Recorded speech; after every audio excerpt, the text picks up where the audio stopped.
everyone, welcome back to 996. Now let's, go into some good news here. A couple bad blowout losses for the Coyotes. But, there's help along the horizon. It's coming, hopefully by next season.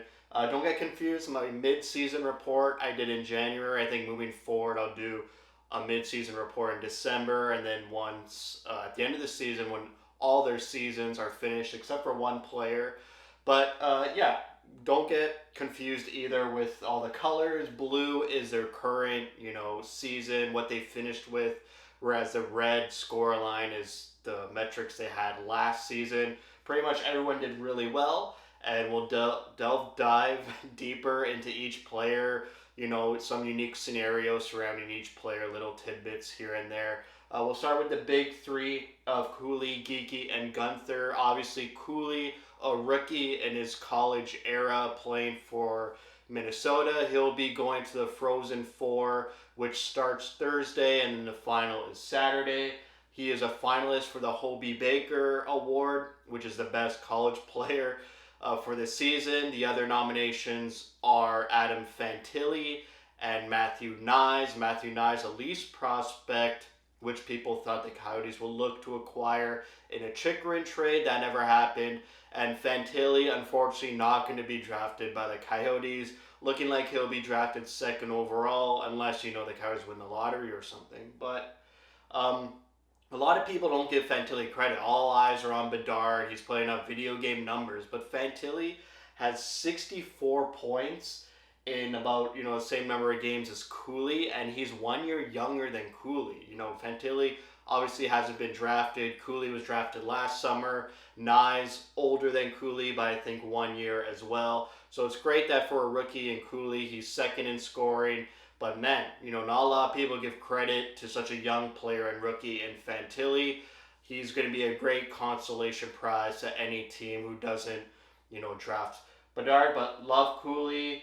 Hopefully he wins, the NCAA championship. It's probably, I said it's going to end Saturday. Maybe we see Cooley for maybe 2 games near the end of the season. It could happen. We saw that with Keller.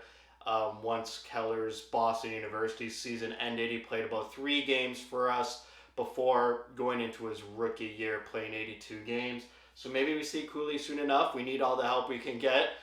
Pretty sure Dauphin is still centering our second line. So there's a nice open spot for Cooley at the center ice position if he signs with Arizona, after the tournament this weekend and could play a couple games for them. The season's ending quick for the Coyotes too. They've only got 4 games left.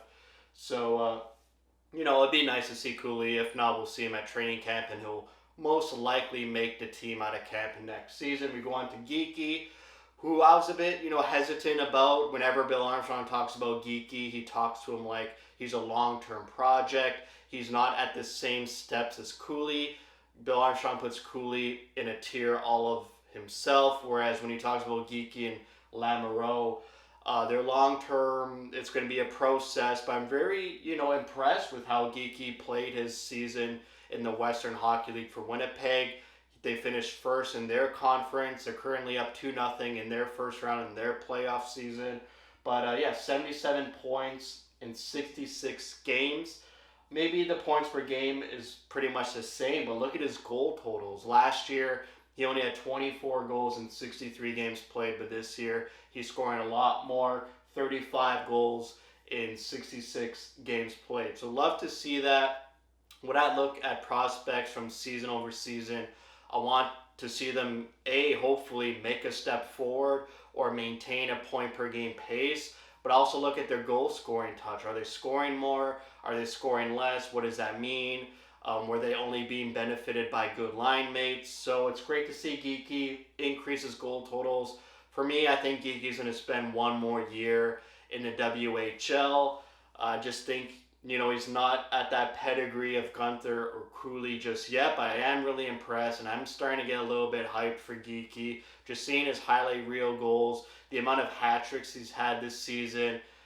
He is 26th in the WHL in terms of scoring, so he's not like an amazing elite WHL player, but I think he's got another year, maybe one more year in juniors, and we'll really see him maybe in the top 10 of scoring next year. But excited for Geeky. We don't need him right away. We need Cooley right away, but we could wait on Geeky and see how everything unfolds with this upcoming draft in 2023 to see if we draft another centerman, and then where does that leave Geeky if we draft another centerman, which I'm pretty sure we will with our first pick in the first round. Moving on to Lamoureux, rounding out. I said I was going to start with the big three, right? Gunther went back to the he went back to the WHL, but not for the Edmonton Oil Kings. It went under the radar, but the Oil Kings traded Gunther's rights at their trade deadline to the Seattle Thunderbirds. So right now, Gunther is playing in Seattle, much like the Coyotes are also playing in Seattle. Seattle is first in their conference in the WHL. They're up 2-0 in their playoff series in the first round. Gunther's got 29 points in 20 games played since being demoted back down to juniors. Obviously, his point per game pace was way better last year, but there's all the circumstances of playing in the NHL, playing in the World Junior Championship, and then getting the unfortunate news that you're going to juniors. It must have hurt him, but it's great that he's producing, he's scoring, he's leading his team in the playoffs. They're a juggernaut team to beat, so it's good, and it looks good that he's producing really well. I mean, 29 points in 20 games played is pretty good, and I'm sure in the playoffs now that he's got 20 games under his belt and they're actually playing for something meaningful. He wants to go to the Memorial Cup. He was injured last year when his Edmonton Oil Kings went to the Memorial Cup, so he's got that motivation to play better, and I think we'll see a great stat line from him from the playoffs. But we'll see Gunther as well next year. It's going to be a great top 9 next year for the Coyotes. I can't wait. And I'm honestly just tired of this current season now that they played them themselves out of the tank race. So we'll go back to Lamoureux, rounding out the first round picks from last year's draft. Defenseman, the first defenseman on the list. He was injured for most of this season. He missed 19 games. He wears the A patch, the alternate captain patch. I like to see that as well. Which of our prospects are captains, alternate captains? He's got 19 points in 35 games played. A way better point per game pace than last season, where he had 24 points in 54 games played. He plays in the Quebec Major Junior Hockey League for Drummondville, and he's got more goals than last year, just 1 goal, but at least he's scoring more. He's got 5 in 35 compared to 4 in 54. So as a defenseman, it's great. He's scoring, he's getting points. In the playoffs, he's got 3 points in 2 games played. His team is tied 1-1 in the first round of their series, so pretty good in the playoffs. He's executing. It seems like Lamoureux's getting better and better. That injury gave him a setback, but since that injury, he's been playing pretty well and getting some respectable numbers. I expect him to stay in the junior league 1 more year, and then maybe from there we'll see what happens. Maybe go to Tucson. Our defensive pipeline's a bit weak, so maybe he could make the jump to the Coyotes 2 seasons from now. But we'll see. I want to see him progress. He's our best, defensive prospect, basically, that doesn't play for the Coyotes currently. I think Moser and Valimaki are probably our best. And then Soderstrom as well. Hopefully, he's playing pretty okay. He's showing off some skill for the Coyotes the past couple of weeks. But just not there yet as a first-round pick for Soderstrom. So hopefully he takes the summer to get even better and becomes a bona fide first-round pick defenseman for the Coyotes. But Lamoureux's next man up, our best defensive prospect in terms of where he was drafted in pedigree. But there's another defenseman here that's playing really well and outplaying Lamoureux and might be our best defensive prospect. But in terms of where he was picked in the draft, Lamoureux, he's got a pedigree behind him. We'll go to Julian Lutz. I was really underwhelmed with him at my last midseason report. Still underwhelmed with him. 8 points in 24 games played. He plays for the best German team, the Red Bulls, I believe. They're like first place by a lot. So he plays on a really good team. Maybe he's just not playing a lot of ice time. Maybe he's not on the first 2 lines, third line, maybe fourth line. So he's not getting a lot of opportunities and playing with good players on his specific line. But, to be on a top team in the league and, not produce as well. It's pretty underwhelming for a second round pick. Nothing about him has really jumped off the page for me. I expect a little bit more from him, so I'm down on Lutz. Hopefully, he takes the summer off just to get better and prove me wrong as a second round pick. The German league is a bit difficult. They don't play too many games. I said this at last report. This guy's played like 50 or 60 games in the past 3 years. So he's got to play way more hockey. Maybe the Coyotes shipped him off to a different team so he gets more ice time and is a player they rely upon offensively. But, that's for them to decide. Then we'll go to Duda, plays in the Russian leagues. He had a season-ending injury in December, which I didn't report on in my mid-season report. So his stat line remains the same from my video in January. A lot of injuries to these players. A total of 5 injuries all these prospects have had. So that's why you get a lot of draft picks because, some unfortunate circumstances are going to happen. You'll get injured. It might be a career-ending injury. It may hamper your development, and you may not reach that level you would have if you weren't injured. So it's good to have a lot of draft picks. It's a lot of darts on the dartboard, so you never know what happens. But Duda plays in the MHL, which is the AHL. For Russia, he played a couple games in the KHL. He had 3 assists in 14 games played. For the KHL, I expect him to play for the KHL full-time next season. If we see that, then obviously that's good progress. If we see him stay in the minor league of the MHL, maybe some concern there. Then we go to Langlois, who I was referring to as being a defensive prospect that's playing better than Lamoureux, and we might want to start paying a lot more attention to him. He is eligible to join Tucson next season, which I think will happen. I think he'll join Tucson next season. He was part of the rookie development tournament for the Coyotes, last year before the season started, and he really jumped off the page to me. He looked like one of the better defensemen, even though the defenseman players playing in that tournament weren't really good. Lamoureux wasn't there, he was injured, so he's got 50 points in 61 games played, almost a point per game, maintaining pretty much the same pace. He plays for Quebec in the Quebec Major Junior Hockey League. They are the first place team. They're up 2-0 in their current playoff series. He was traded from the worst team to the first team in Quebec. So again, I said that in last video in January. If these prospects are getting traded, keep an eye on why they were traded. If a top team is trading for a player from a bottom team in the NHL, what does that mean? Look at Timo Meier. Look at, Gostisbehere and Chychrun. Usually it's a good player if the top seeded team is looking at the bottom teams and getting a player from them. So they obviously saw something in Langlois, and, that signals to me that he's a really good player, and he was wanted and sought after and traded for, and he's helping his top seeded team push in the playoffs. 50 points in 61 games played is really good for a defenseman, so he's got to continue going. Like I said, I expect him to join Tucson next season. I think that's about it. Yeah, eligible for AHL. He's got 33 points in 34 games played since moving to his new team. So, he is a point per game player when playing on his current team. And over 30 games is a pretty good sample size. So I would say he's a point per game player. Obviously playing for a bottom team, he wasn't getting a lot of points, as one of the worst team, the worst team in the league. In his respective league, they weren't scoring a lot. So great to see him be a point per game player on a good team, and really shows to me that he's growing, he's sought after, and he'll make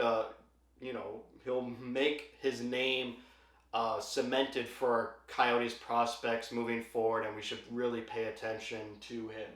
Then we go to Matika, who is the only prospect still playing. I really don't know how the United States Hockey League Development League works. It's really confusing, to be honest. But he's still playing. He's got 50 points in 53 games played.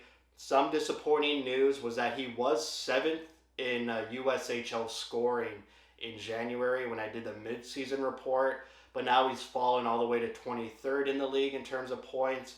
So obviously his production declined. But, he's drafted in the third round, I believe, in 2022. So maybe too much high expectations, but that fall from 7th to 23 doesn't sit well with me.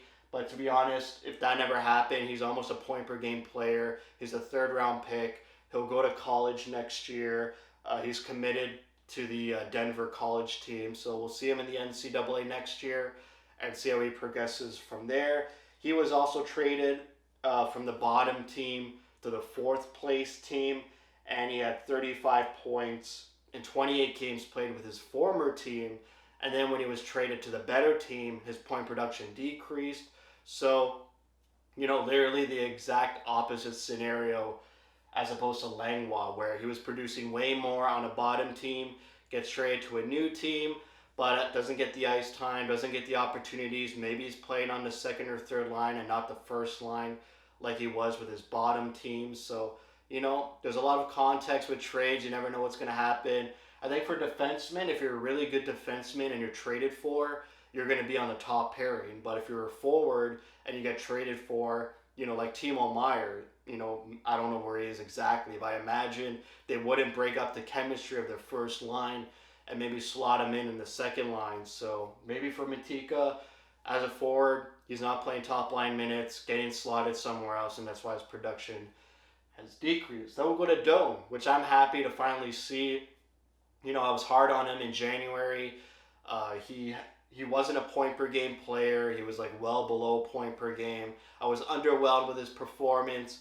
But since that video, he's got 16 points and 9 goals in his last 10 games of this season. 9 goals in 10 games. He just exploded near the end of the season, which was great to see, to have him have a strong finish to the season. And they got rewarded by joining the Tucson Roadrunners. I didn't mention this, but Roadrunner prospects will be discussed when their season is over. That's why there's no Tucson Roadrunners on here, except for Doan. He finished the season a point per game, basically 38 points in 39 games played, 16 goals, 22 assists. Pretty much the same pace as last season for the ASU team. He was captain for ASU this season, so it was great to see him have a strong finish, get promoted. He's closer to the Coyotes now in Tucson, and then now he could finally, because he signed an NHL contract and isn't under NCAA rules anymore, he could participate, in rookie camps, preseason games, and, play the first 9 games for the Coyotes. He wasn't able to do that in the NCAA due to their rules, so we're going to see Doan a lot more around the Coyotes, which I would love to see. So congrats to Doan. Way to prove me wrong. I was really underwhelmed in January, but perfectly happy with the way he ended it this season. Then we go to Sam Lipkin, 39 points in 37 games played for a rookie in the NCAA. He plays for Quinnipiac, who is also going to the Frozen Four this Thursday, and then the final, like I said, is this Saturday. He was injured this season, and he's got 19 points in his last 22 games played. So, an underrated guy, drafted 139th overall, which probably puts him in the 6th or 7th round. I think he's a 7th round pick. Could be 6th, but, I was talking about Lipkin, sorry. 223rd overall, that is for sure the last round of the draft. So for a rookie to be a point per game player in college, playing on a really good team, that's really good news for a 7th round pick. He was with the Chicago Steel, I believe, last season, and he was making the rounds there as being one of the top USHL players. So his development's going really well, and kind of a sneaky prospect we have that no one really pays attention to. The fact he's a point per game, he plays for a really good team in college. He'll probably play another year for that team next year. And then, that's another forward prospect, maybe like Michelli, where you kind of don't expect him to make such an impact for the Coyotes, but they end up progressing really well, exceeding expectations. They make the team and they make your forward core much better. So hopefully he continues this great progress. Really excited for Lipkin. We'll see what he does next year and hopefully maintains that pace. So I have any notes on him? Yeah, drafted 7th round, maintained point per game pace. So good for Lipkin.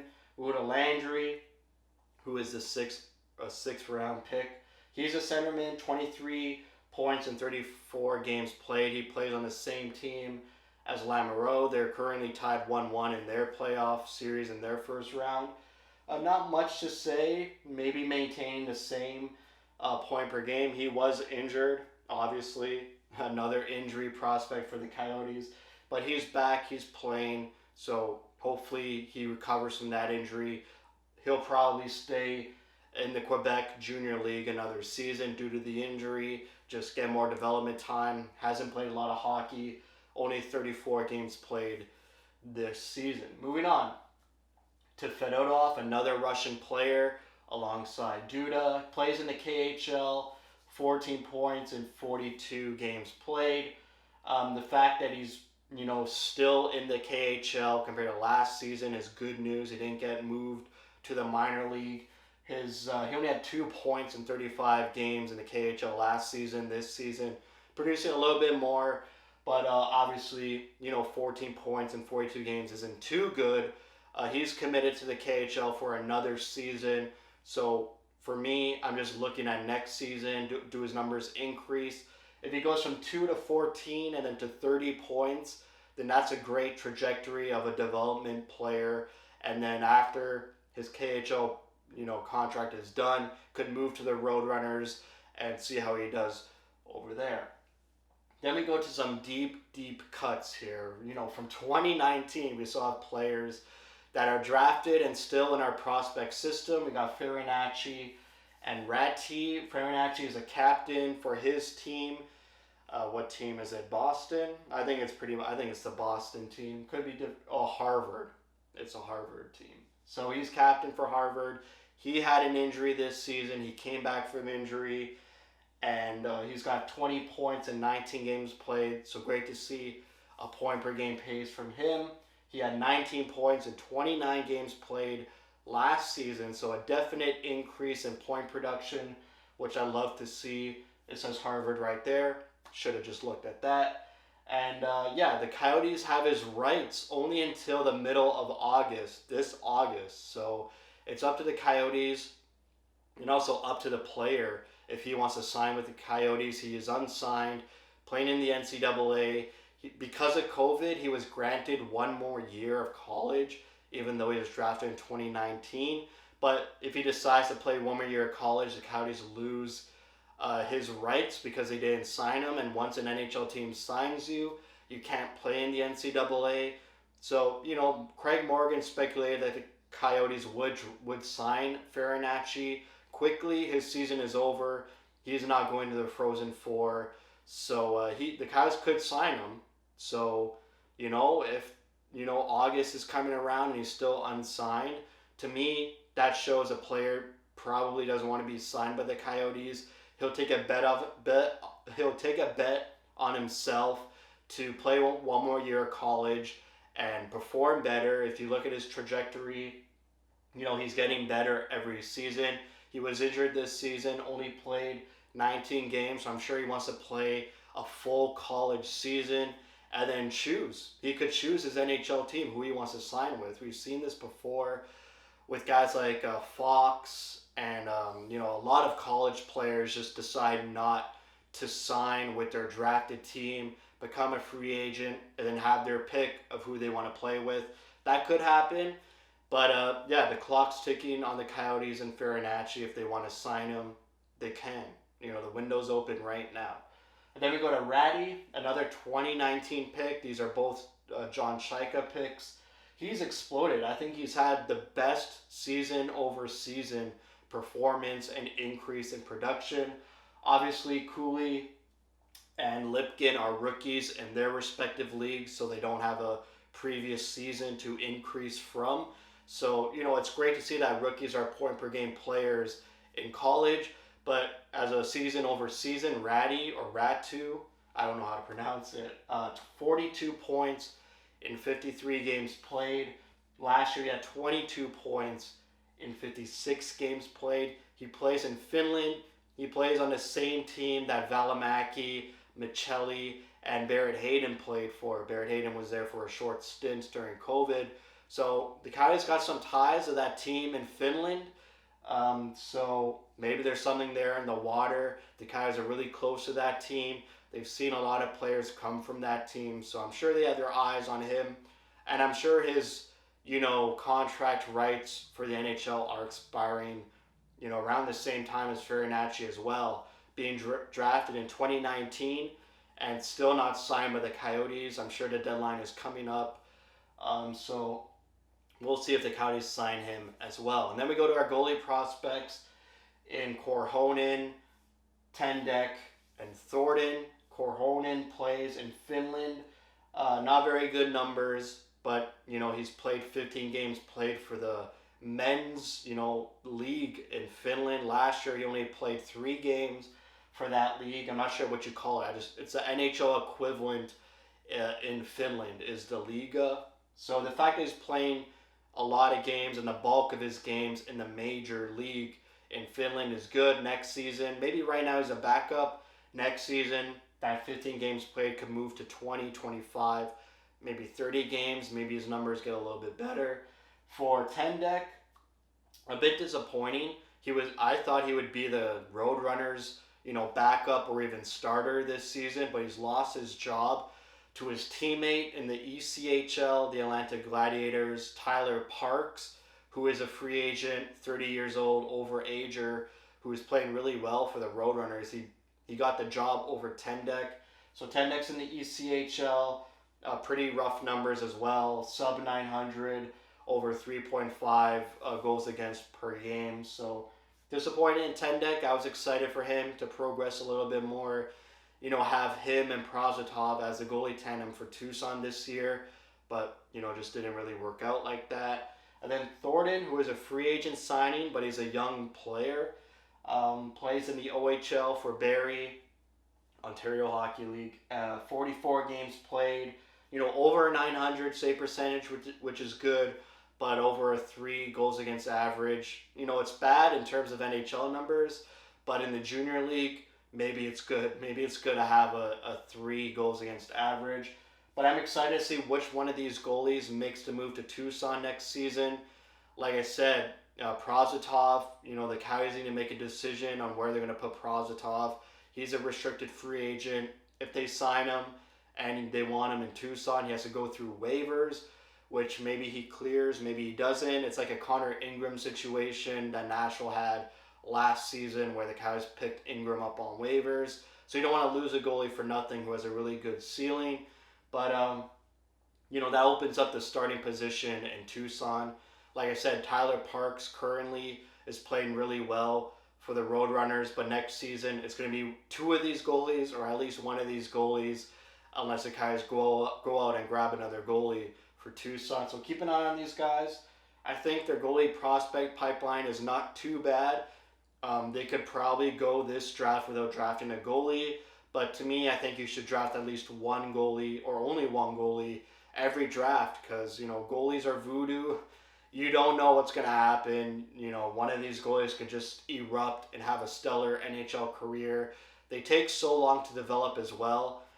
These guys are like 19, 20, 21 years old. It takes until like 25 for a goalie to really hit their stride in the NHL. So that's it for prospects. Like I said, there's other prospects like I don't mention, like Zuber, who plays on the same team as Lutz, but their production just doesn't really seem notable to me. And they're late round picks as well.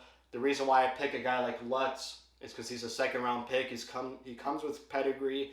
If you're a second round pick, I expect you to play good, at least for the Roadrunners. Like, bring them to a playoffs, compete in the playoffs. You're a second round pick. Like, I don't expect you to be a top 6 or top 4 NHL player if you're a forward or defenseman. At least be a really good AHL player if you're drafted in the second round. But hopefully he picks it up. I harp on him a lot, so maybe I'm too hard on him. But yeah, we got Tucson prospects. That video will happen when their season is done around the same time as the Coyotes. The Roadrunners are pretty much going to the playoffs. You could believe it. 7 teams out of the Pacific make the playoffs for some ridiculous reason, and the Roadrunners find themselves in 7th place, even though they've been playing really bad. So I'll do a video on them once their season is done. Maybe they're in the playoffs by the time I do that. But yeah, I'm excited for this group of prospects. Maybe Cooley signs next week. Maybe we see Geeky become one of the top WHL players next season. We'll see Gunther next season. Hopefully Langlois goes to the Roadrunners next season. Hopefully Lamoureux becomes like a top defenseman and stud on his team in the Quebec League. And we'll see from there. Hopefully Doan has a great season for the Roadrunners next year. Maybe he makes the Coyotes roster opening night. You never know. If he does, that shows that his development is progressing really well. So that's it for me. Thank you for watching. If you like what you see, spread the word. And as always, thank you for your support.